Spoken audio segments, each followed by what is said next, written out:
Alright, so I'm going to show you now the whole process of setting up and configuring your Wattmon device. You'll most likely have ordered one Wattmon box here, the main DC monitoring device, and one current sensor module. So right now I'm just going to plug them in here to my power supply so I can show you how that works. Basically I've got a power plug here which I'll plug into the device here. I've got myself a patch cable here which I'm going to plug into the device port here. Take the other end and I'm going to plug it into the device itself. Now if I had multiple devices I could daisy chain them together. Then I'm going to switch on my power supply. I can see that it's taking about 100 milliamps at 15 volts. You can see here the system is blinking away. Right now this device is blinking slowly, which indicates that it's not been configured yet. So I'm going to go over to my computer here and enter the default. I need to plug in a LAN cable as well, which I have here.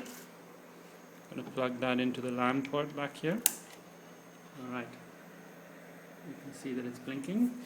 And I'm going to go back here and I'm going to enter the IP address 192.168.0.55 and press enter.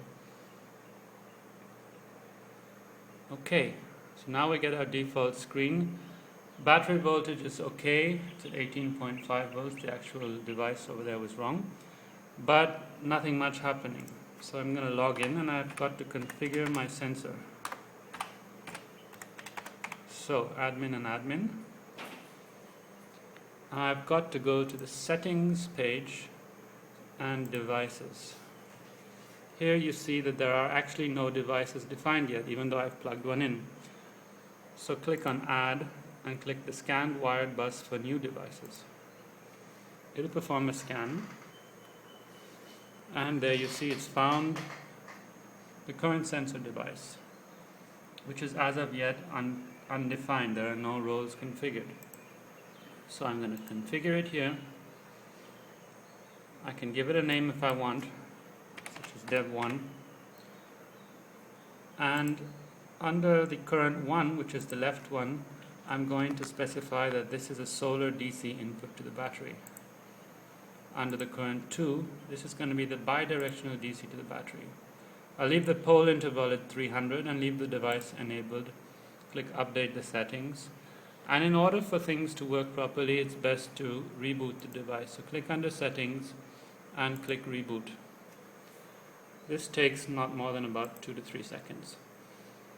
Now that the device is actually set up, I see that it's giving me a reading of 1.5 amps, which might mean that I need to configure the device. Most of these devices are already calibrated. So you can see now that there's some activity on the charge and the discharge, which means that it's actually not been calibrated yet. But normally when you plug it in, you'll see that there's 0. Now that you have an active working thing, you basically just need to run your setup properly through. So you run your main input from your panels here and connect this end to the battery, and this similarly from the battery here to your inverter. You may need to cut the cable at the end and recrimp it. We also provide lugs for that if required. Now you can see that everything is blinking away happily. We've got here the scripts which are running, the device light which is blinking, the LAN light which is blinking, and you're up and running. That's pretty much it.